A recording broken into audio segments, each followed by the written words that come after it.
जीवन का सबसे बड़ा सत्य यही है कि जो बना है उसका नष्ट होना तो तय है। मनुष्यों में भी जन्म के बाद मृत्यु तय है, मगर मृत्यु के बाद क्या होता है ये जानने की इच्छा सभी के मन में होती है। आपने बहुत सारे हिंदू शास्त्रों में पढ़ा होगा कि मृत्यु के बाद स्वर्ग और नर्क दोनों में से कोई एक स्थान मिलता है। गरुड़ पुराण में मृत्यु के बाद क्या होता है इसके बारे में कई बातें बताई गई, जिसके बारे में शायद ही कोई जानता है। बताया जाता है कि 24 घंटे के बाद आत्मा घर आती है। ऐसा क्यों है? अगर आप भी इन बातों को जानना चाहते हैं तो वीडियो के लास्ट तक बने रहे। आइए जानते हैं मृत्यु के बाद क्या होता है, एक एक कर सारी बातें।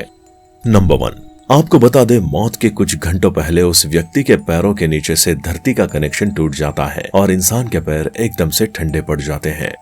नंबर 2, जब किसी इंसान की मृत्यु होने वाली होती है तब उस व्यक्ति को उसके जन्म से मृत्यु तक का पूरा एक फ्लैशबैक दिखाया जाता है। विज्ञान की माने तो ये सपना उस व्यक्ति को कम से कम 7 मिनट का दिखाया जाता है। वही अगर हम गरुड़ पुराण के अनुसार देखें तो जिस मनुष्य की मृत्यु होने वाली होती है वो बोलना चाहता है लेकिन बोल नहीं पाता और अंत समय में उसकी सभी इंद्रियां नष्ट हो जाती हैं, जिसके बाद इंसान और आत्मा का कनेक्शन टूट जाता है और उस इंसान के शरीर से आत्मा मुक्त हो जाती है।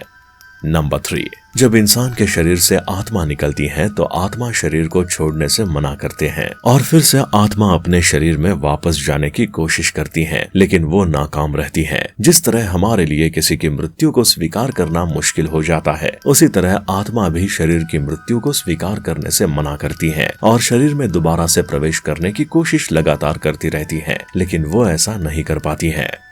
नंबर 4, जब व्यक्ति की मृत्यु होती है और उस शरीर को छोड़ने के बाद आत्मा 15 फीट ऊपर हवा में तैर रही होती है, वो अपने घर वालों को रोता हुआ देखती है और वहां पर बोले जाने वाले शब्द उसे किसी शोर की तरह सुनाई देता है। नंबर 5, गरुड़ पुराण के अनुसार हिंदू धर्म में कभी भी रात में अंतिम संस्कार नहीं किया जाता है। उनका अंतिम संस्कार सुबह सूर्योदय से लेकर शाम सूर्यास्त होने से पहले करना चाहिए। सूर्यास्त होने के बाद शव का दाह संस्कार करना शास्त्र विरुद्ध माना गया है। अगर किसी का अंतिम संस्कार रात में कर दिया जाता है तो उसकी आत्मा प्रेत योनि में प्रवेश करती है और जिसके बाद वो हमेशा के लिए भटकती रहेगी। नंबर 6, हिंदू धर्म में जब किसी व्यक्ति की मृत्यु होती है उसे एक पल के लिए भी अकेला नहीं छोड़ा जाता है, क्योंकि माना जाता है कि मरे हुए आदमी की आत्मा वहीं पर भटकती रहती है और अपने परिजनों को देखती रहती है। ऐसे में कहा जाता है कि इंसान की मौत के बाद शरीर आत्मा से खाली हो जाता है, जिस वजह से उस मृत शरीर में कोई बुरी आत्मा का साया अपना अधिकार जमा सकता है। यही वजह है कि रात में शव को अकेले नहीं छोड़ा जाता है और उसे घर वाले उसके शव के साथ जागते हैं।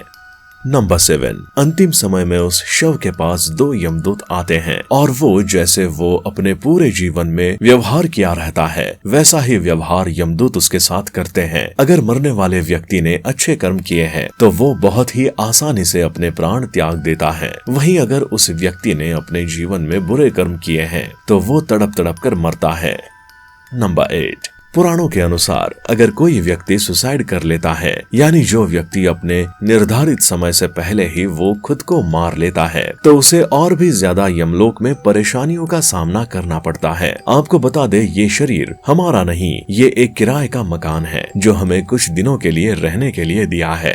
श्रीमद् भगवत गीता में भगवान श्री कृष्ण ने कहा था कि आत्मा का न तो कभी जन्म होता है, न ही मृत्यु होती है और न ही आत्मा किसी काल में जन्म लेती है और न ही कभी मृत्यु को प्राप्त होती है। वो तो सिर्फ एक शरीर से दूसरे शरीर में प्रवेश करती है और जिसे हम मृत्यु समझते हैं वो केवल शरीर का विनाश है, किंतु सदैव के लिए आत्मा शरीर के सभी परिवर्तनों से अछूती रहती है। यानी शरीर में समय समय पर होने वाले परिवर्तनों से आत्मा पर कोई भी प्रभाव नहीं पड़ता। दोस्तों, आपको ये वीडियो कैसा लगा हमें कमेंट बॉक्स में कमेंट करके जरूर बताएं। साथ ही अगर आपको ये वीडियो अच्छी लगी हो तो वीडियो को लाइक और शेयर करें। और हाँ, अगर आप हमारे चैनल पर नए हैं तो हमारा चैनल हनुमान भक्त को सब्सक्राइब करना मत भूलिएगा। साथ ही बेल आइकन के बटन को भी दबा दीजिए ताकि आने वाली हर वीडियो का नोटिफिकेशन आप तक पहुँच सके।